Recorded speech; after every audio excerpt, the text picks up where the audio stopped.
All right, good day, everyone. My name is Subiru Adefulade Michael. I'm a web developer, front-end particularly, and a mobile application developer with React Native. I'm also a front-end mentor at Tech for All, and our goal is simple. We just want to make tech easy for everybody. So from the commencement of this class, we've discussed HTML. We've checked some HTML elements. We've checked tags, tag names, we've checked inline and block level elements, we've checked the H1s to H6, which are the headings, we've checked lists, we've checked a whole lot of elements. But today there are some other elements that I want to go through that you might come across or you might need in your website or your front-end journey. An example of such website is the audio, of such elements rather, is the audio. What is the audio element? Audio element is just as the name implies, audio, sound. Just give our website sounds. So we come with an SRC, and this SRC, which is short for source, is just the same way an image works. It's just a pointer to, okay, where are we getting the actual file from? What is the source of the actual file? So we can actually get the source from our folder here, from this class 2 folder, or we can get it from an audio source. But today I'm going to show you can use an audio source to get it from. All right, it comes with some predefined property. An example is the autoplay. So by default, without this autoplay, our audio file won't play. We won't just see any sound by default. But with this autoplay, it just tells that once this website is loaded, just play the sound as soon as the source of the file is available. Just play the sound. Another example is the loop, which is another property. Also by default, once the website is loaded and it starts playing, without this loop, once we get to the end of the audio, it's going to stop. It won't play any longer. But with this loop, it's just going to start from the beginning. All right, well, let's see it in action. So yes, I've already started my live server and it's running on port 5500. So let me just get an audio source. All right, I have one right here. All right, this one seems okay. I'm just going to copy the link. I'm going to paste it in this source. All right, let me save it.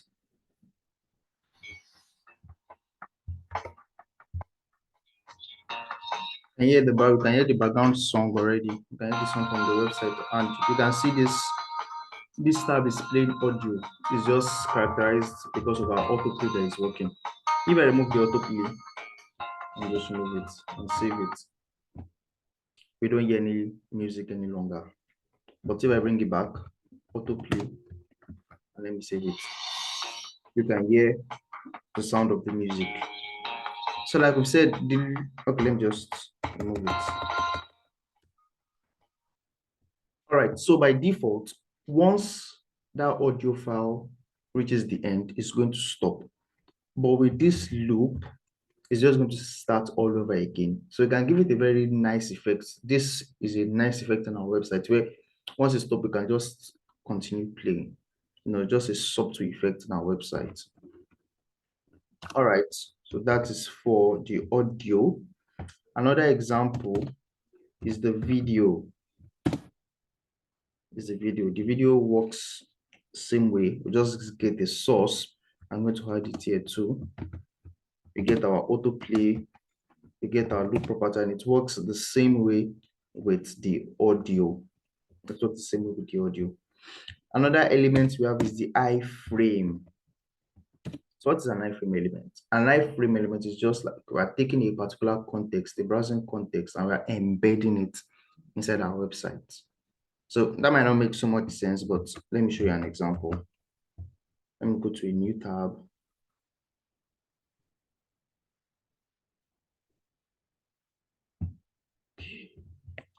Let me go to YouTube. Let's go to YouTube and get a video and see what we're talking about. All right, why my YouTube is, let me just wait patiently. All right, YouTube is loaded. Okay, so we have these highlights here. Let's just click on this.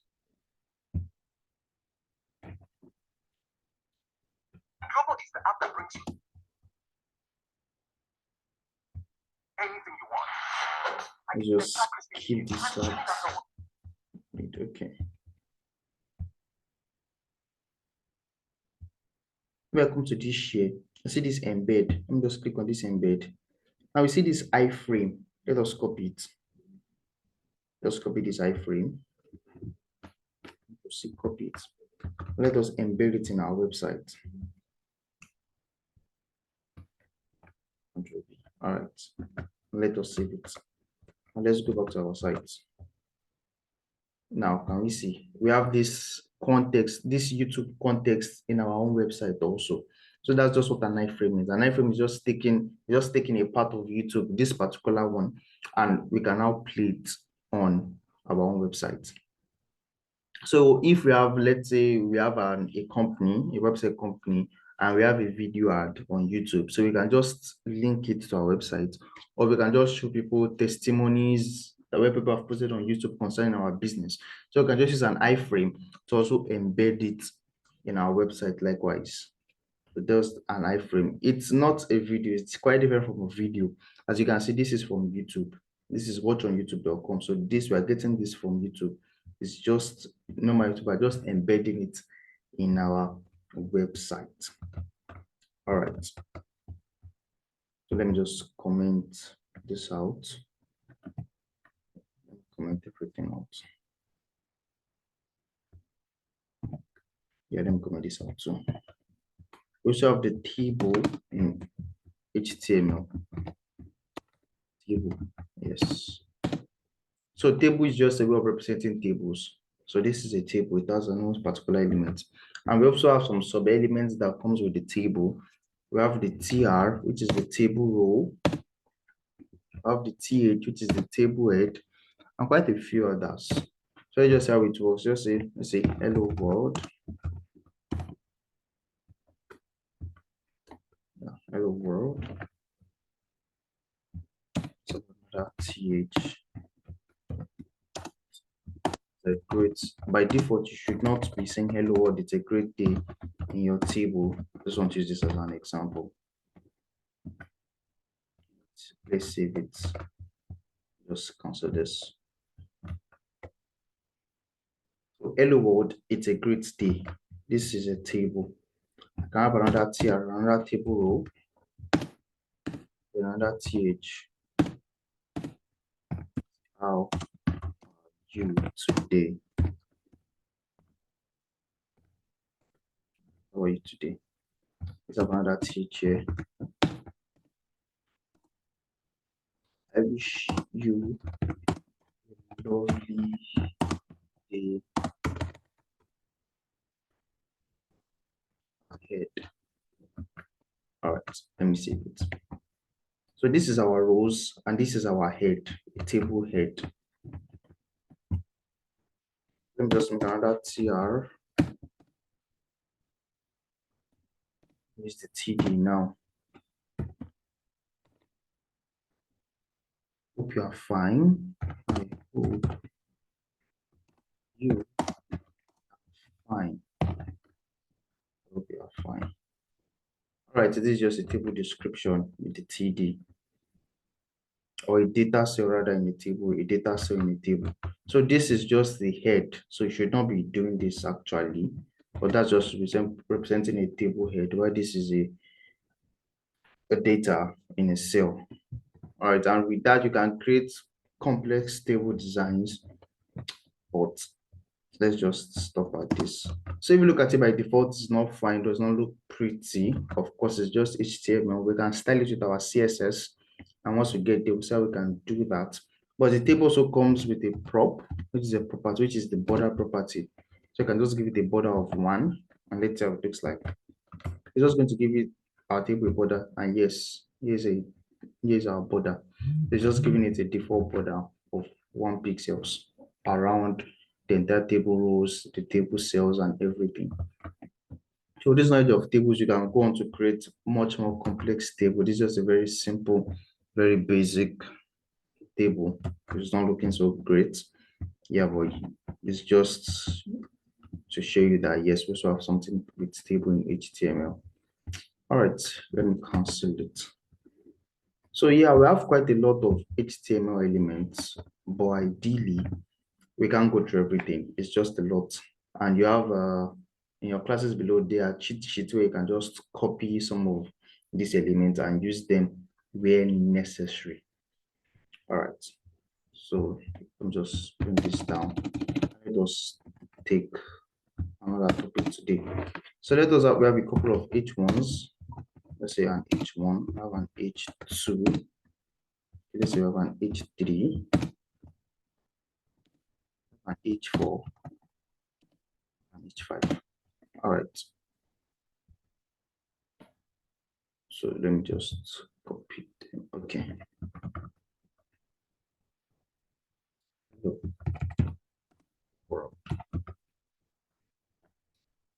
All right, so this I want to quickly talk about styling. Like we've seen in our past videos, in our past classes, styling in HTML, just raw HTML without styling does not look so great. It does not look fine, does not look colorful. And of course, we want our website and web apps to be visually appealing. We want it to look beautiful to people. So of course, we have to style them. But how can we actually style our HTML elements? There are basic three ways of styling. So we have the inline style, we have the internal style, and we have the external styles. So let me just write it here. It's inline styles, internal styles, external styles. I'm going to go through them one after the other. So inline style, what's an inline style? So by default, every HTML element has the style property. Yeah, this right here, the style property, and this is just a way of putting styles in our HTML. So an example, let's just say color. Let's give it the color of red. All right, let me save this. If we go back to our HTML, you see we have this color red here. This is the color red, and it's coming from this style. Let me also say style, and this color, let me give it color of blue. Let me save it. This also has a blue color. Okay, so color is not the only style we can give. Let us look at what should we use? What should we use? Okay, let's look at the font size of this H3. Let us make it 70 pixels. Yeah, 70 pixels. Save it. Now this is our H3. It has 70 pixels. So this is a way of styling. This is a method of styling, and this is the inline method. Of all the three, this is the least recommended because you can imagine you have a very big site and you're putting all your styles on the individual elements. It gets so bulky, it becomes very difficult to maintain, even to debug, whereby let's say you make the mistake somewhere and you want to debug, want to track your mistake, it becomes a little bit difficult because you have just your styles and your elements all together in one file. So it makes it just a little bit quite difficult if you want to debug. But luckily, we also have another method, which is the internal style, and it's a little bit better than the inline styles. So how do you use the internal style? We just have to go to the head elements. Inside of it, we have this style element here. Then we can now style our elements in between of these style tags. And how do we style our elements? We can just say H1, we want to style the H1 with these braces. H2 with this, okay, yeah, with these braces.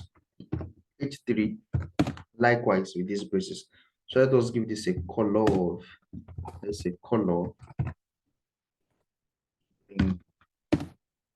Let's give the color of green and save it. One thing you notice is that our H1 is still of color red, not green. So why is that? The reason that is because in the hierarchy of styling, inline styles take the most precedence. They are the highest in the hierarchy. These styles will override any other style. So far, it has the same property. So in this H1 style, we've set the property of color Likewise, in this H1, we also have a color property. So it's not going to apply the color of the internal style. It's going to apply that of the inline style because the inline style has more priority. It ranks higher than the internal style. But if I say, okay, font size, let me give you the font size. Let's say font size of, let's say, 70 pixels. If you go back, it's also taking the 70 pixels. However, so far this color property is already in the inline style. It's not going to take it because, like we've said, the style inline styling, it has a higher precedence than internal styling. So if I take this away, so we should expect it to be green. And yes, it has a green color. It has a green color. So okay, let me make an example of this H2 color blue. All right, so let me give this color. Give the color of yellow. Okay, let me pick yellow. Save this. If we should go back to our styles, like we said earlier, inline styles are more powerful than internal styles. They have a higher priority, they have higher precedence. So we expect our H2 should still have the color of blue. And yes, that's exactly what we have. We still have the color of blue. This yellow would not work because our H2, our inline style on the H2 element, it has a higher priority than the color yellow on the H2 from the internal style. All right. Then we have a third method, which is what we are going to dwell at least for the most part of this course, and that's the external style sheet. So how does the external styles, how does it work? Ideally, we just have to create another file here. Just go to this new file icon, then you create a file. You can name it anything you want, but you can use the styles, which is like a convention .css. All right, so just in our extension, all right, this is a CSS file. So we can come here. We can also style our elements the same way we do them in the internal style. And just say H2, H1, and do what we want. All right, so let us make an example. So H2 and H1, with this H1 has nothing. H2 has a color of blue. All right, let me save it. So let me give our H1 the color of purple. Color purple. And H2, let me give the color of gray. Gray. All right, save it.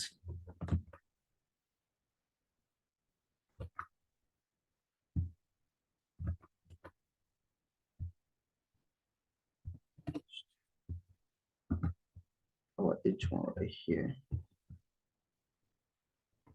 If you notice, our H1 still has the color of green. But most importantly, none of our styles is appearing. Like you said, our H2 has a color of gray. It's still, none of our styles is appearing. Let me just show you for a sec. Okay, let me remove everything here. Let me move it. Let me remove this style too. Let me move this one too. Let me save it.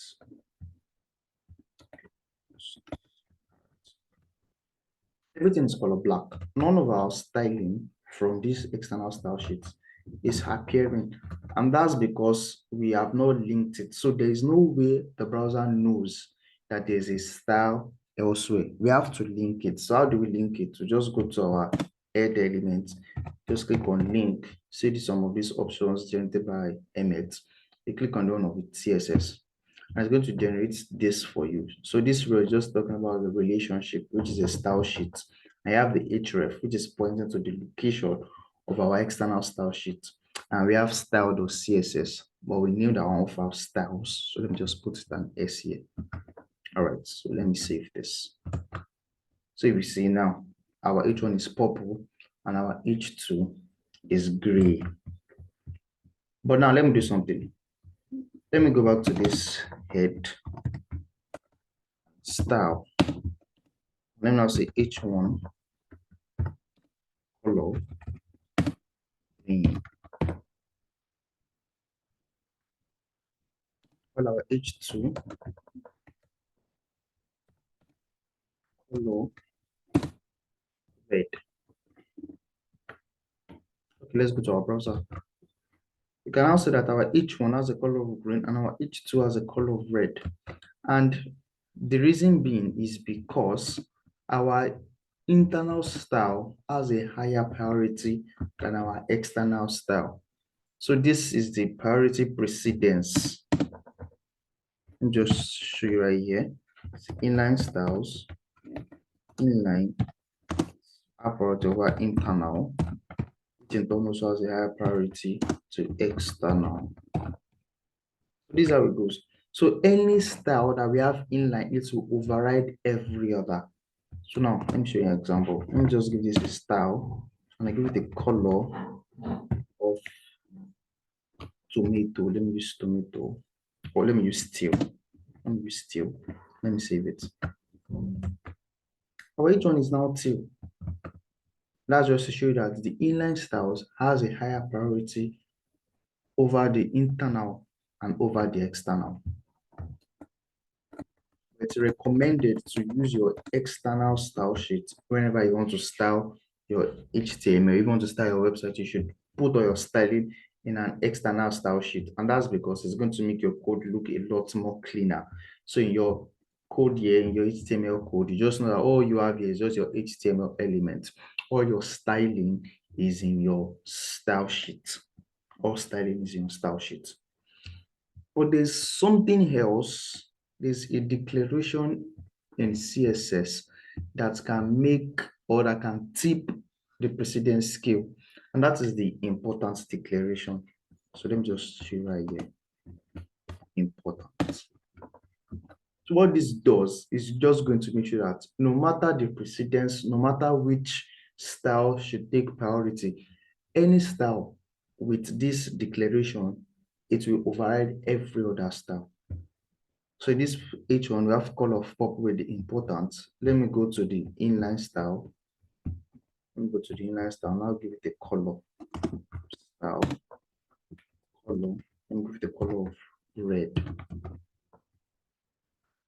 By default, without the importance, the color should be red. Let me just remove it and show you. Save. Our H1 is color red.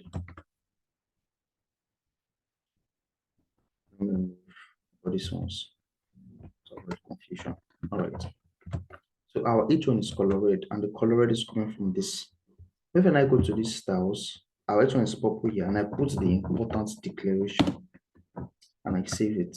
So you should expect that our H1 should be of the color purple, and that is the case here. Our H1 has the color purple, and that's because of this importance declaration. So this importance is going to tip the scale.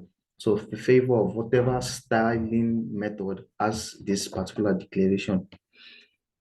And it's not recommended because it is really, really powerful. That is just going to override any other style. So you can imagine you're working on a very huge code base and you're using importance everywhere just to ensure that that particular style is what the browser is rendering. So let's say there's a mistake or there's a new developer on your team and the person is just trying to change the color.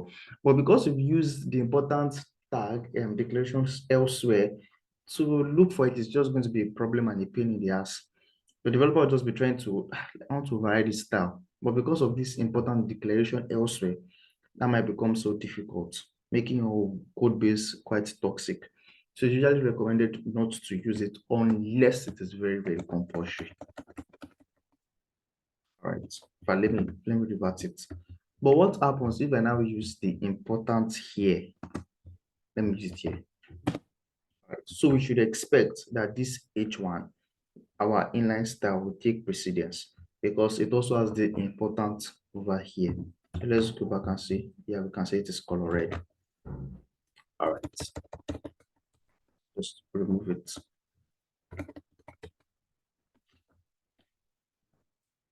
So since the beginning of this lecture, we've just been targeting our HTML element using one method, and that's using the tag name. We've been using h1, which is the tag name, using h2, which is also a tag name. So there are several methods, two other methods specifically, if we want to target our HTML, and that's by using the class name,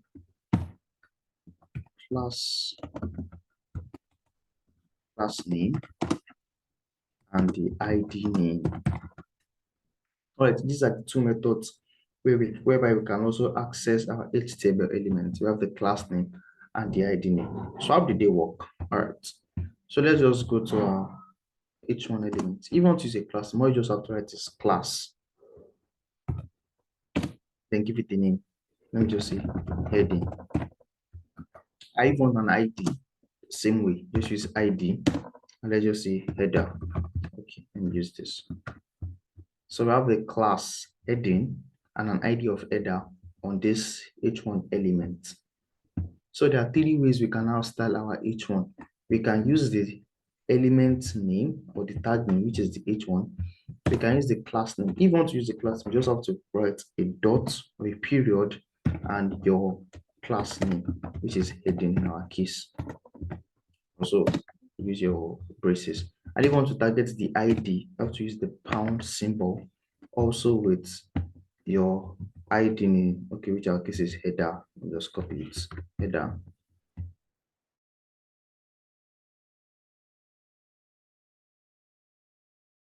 Sorry about that. Header.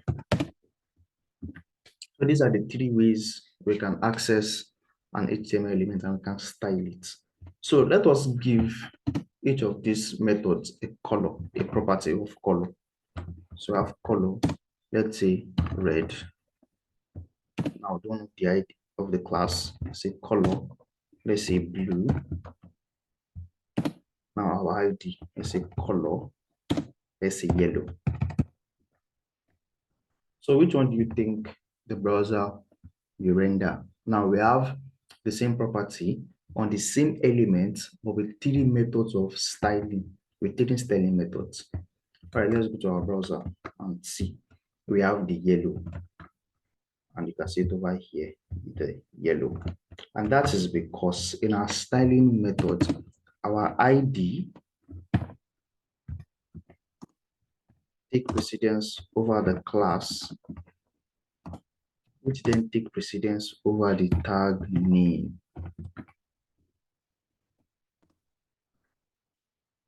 So our ID takes precedence over the class, and that takes precedence over the tag name.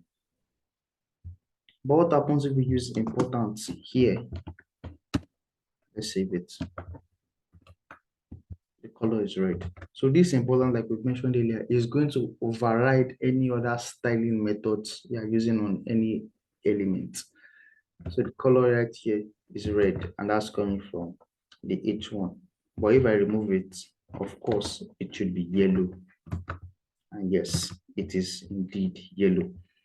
Now, this is possible because of a concept called specificity.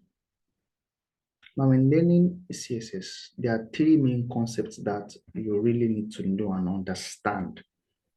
That is specificity, cascade, and inheritance. Those three are very, very crucial to understand if you want to enjoy your CSS. Because a lot of people complain, oh, CSS is difficult, CSS is a pain, I can't cope with it. A lot of developers leave Frontend just because of CSS. However, CSS is not that difficult. Once you just really understand these three basic principles, you're going to have an amazing time. And these three principles, let me just list it here. Specificity, inheritance,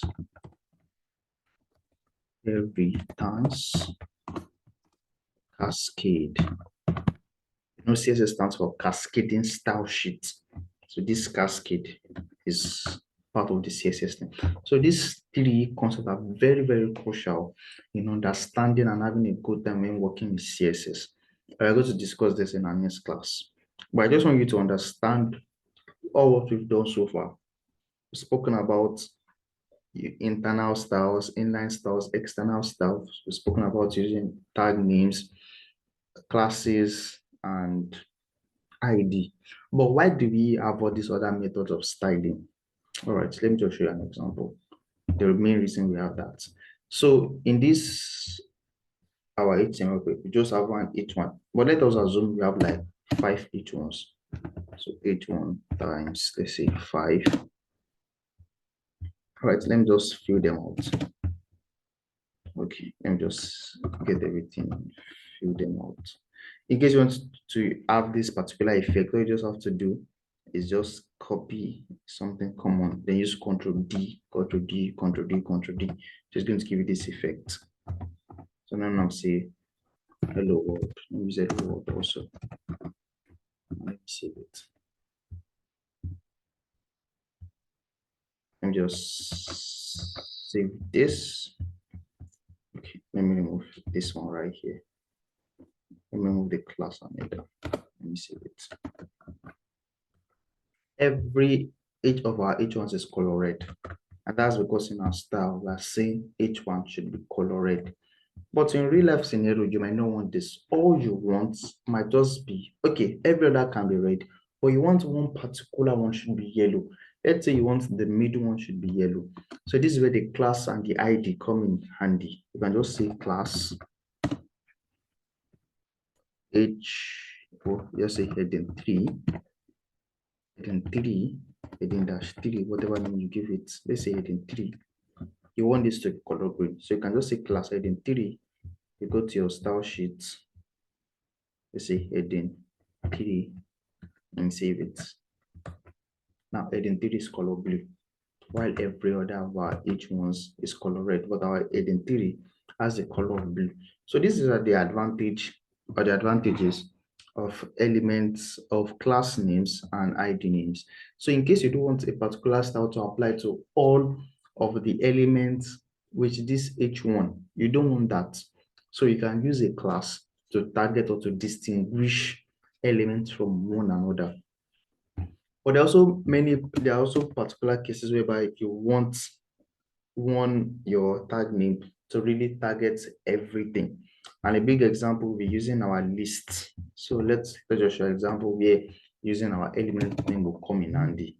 So let's say we have another list, the list item of let me just say a line. If you just use the multiplication symbol, multiplication and whatever number, let's say 5, and click enter, it's just going to generate it 5 times. Let's just say I, or just use our shorthand method. Okay.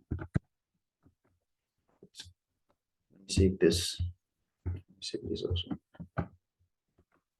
So now we have a list with high of this list item.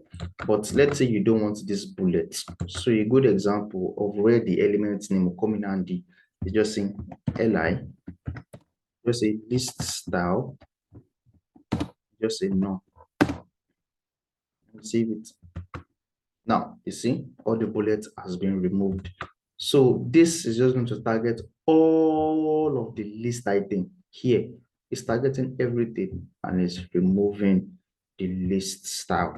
So this is a scenario whereby you might want to use the the element name or the tag name, because it's going to help in a scenario like this.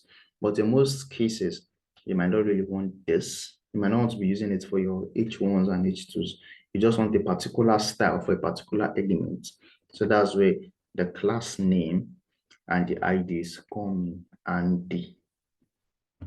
All right, so another topic I want us to quickly discuss, I'm going to speak over it more in depth in our next class, is the sources of styles, or let me just say style sources. Style sources.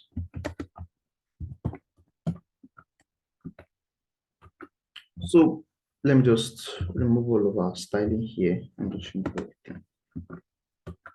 So have you ever wondered whereby if you use any text, the color is black? Have you ever wondered that why black of all colors? Why not yellow? Why not green? Why must it be black? Now this black is a default style, or default style from where? And that's because in web development, you have three sources of styles. We have the agent style, just paste it here. We have the agent style, we have the user style, we have the programmer style. Just use the word programmer style just to explain what it is. So the agent style is the default style that comes with the particular element. It's just the default style of the element. And that's why all of our text is usually black.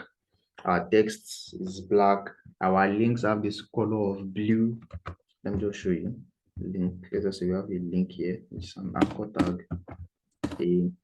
Just see here there. There. All right, so let's save it. So that's this color of blue, and that is a default style. So all of these styles are provided by the browser, but that's the default agent style. So that's one source of style. We also have the user style. Now this user style is provided by the user, which is those you are building your website for or your applications for. So you can notice that in some users' phone, they've set it that all the font size of their own phone should be italics. It should be very small. So these are the user style. It's also a source of style. Then we have the last one, which is the programmer style. That's what I like to call it. So this is what we already been. That's what we've been dealing with. That is the styles that you write yourself. But if I say H1 should be color green. Right, this is the programmer style. All our H1 is green and it has a higher precedence over the agent style. So it will override the agent style. It's just the same way the ID will override the class and the class will override the tag. Likewise, the programmer style is overriding the agent style. All right, just take that in. I know we did quite a lot today. We spoke a bit of CSS and styling, so it might be too much, and I don't really want to complicate the subject. It's quite easy, it's not difficult. So I'll give you guys time to just go over the videos. I've sent some materials in our Slack channel, so you can just go over that as well and just check it out, just digest it. In our next classes, we're going to go in depth and see why CSS behave the way it behaves. All right, so assignment has also been posted to the Slack channel and to your various WhatsApp channels, so you can just check it out and I'll be expecting submissions. So what I really want you guys to do is all the elements that we've treated, go deeper, go and learn more about it. Go deeper, check. I've sent a lot of resources that you can check more about it. Look at what we've learned, practice it. Practice makes perfect. You can't do it on your own. If you depend on what I teach you alone, you will not, you only go quite as far. Practice makes perfect. Learn and learn and learn. Keep learning, keep building. That is the best way for you to go far ahead. With that being said, I wish you guys a wonderful day. In our next classes, in our subsequent classes, we're going to discuss more on CSS. Why does it behave the way it does, and especially on this theory, projects, concept, and topics. With that being said, I wish you guys a wonderful day.